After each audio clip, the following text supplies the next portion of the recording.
Of the thousands of chemicals and toxins found in secondhand smoke, more than 250 of them are known to be harmful and 69 of them cause cancer, according to DoSomething.org, an online organization devoted to spreading awareness about the danger of cigarettes. Smoking cigarettes around a child leads to the involuntary inhalation of secondhand smoke. Secondhand smoke is a combination of gases and particles emitted from lit cigarettes. Children are often forced to inhale secondhand smoke if their parents or someone close to them is a frequent cigarette smoker. A 2014 study showed that at least half of children under the age of 18 in America are exposed to cigarette smoke regularly. Children exposed to secondhand smoke have a much weaker immune system. They may be more susceptible to asthma attacks, ear infections, and respiratory problems. Exposure to secondhand smoke for children under the age of 18 months may lead to sudden infant death syndrome. In fact, thousands of cases of bronchitis and pneumonia develop in young children every year due to the inhalation of secondhand smoke. Pregnant women exposed to secondhand smoke may experience miscarriages, stillbirths, or premature births. This visual shows the most common effects of smoking on adults as well as children. Approximately 3,400 deaths occur each year in the United States due to lung cancer thought to be caused by secondhand smoke. Exposure to secondhand smoke raises the risk of a non-smoker for lung cancer by up to 30%. 46,000 heart disease-related deaths a year are also attributed to secondhand smoke.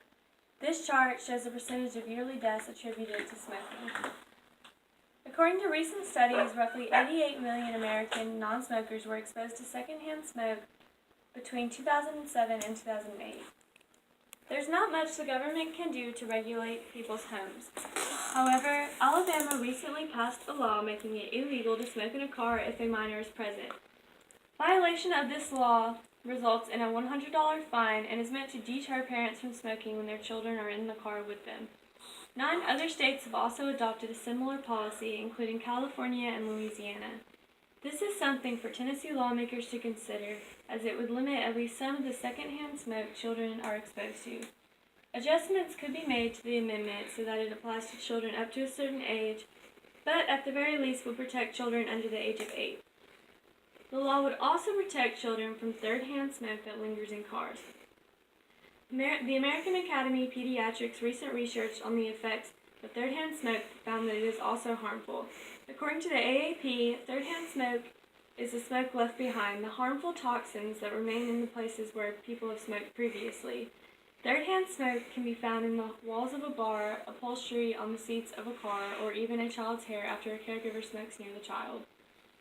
Realistically, there is no feasible way to stop people from smoking around their children. However, the passing of this law would allow for some regulation of how often children are exposed to their parents' smoking habits. More than likely, many smoking parents will not appreciate the passing of this law. Smoking is an addiction that is hard to quit, and many people have no interest in doing so. That is their choice to make for themselves. This law is meant to protect young and innocent lives that cannot make that decision yet. Secondhand smoke can affect them for the rest of their lives and lead to many health problems in their futures. No amount of secondhand smoke is safe. According to the CDC, or Centers for Disease Control and Prevention, there is no risk-free level of secondhand smoke exposure. Even brief exposure can be harmful to health. The only way to protect young children from inhaling secondhand smoke is to not smoke around them. Concerns about the new law question if regulating a person's right to smoke in their cars is an overreach of governmental power. Many people smoke often in their cars, and there is fear that the passing of this law in Tennessee would lead to an uproar among smokers and rights activists. However, the main intent of this law is not to stop people from smoking, but to protect children from being affected by someone else's decisions and help set the right example for them.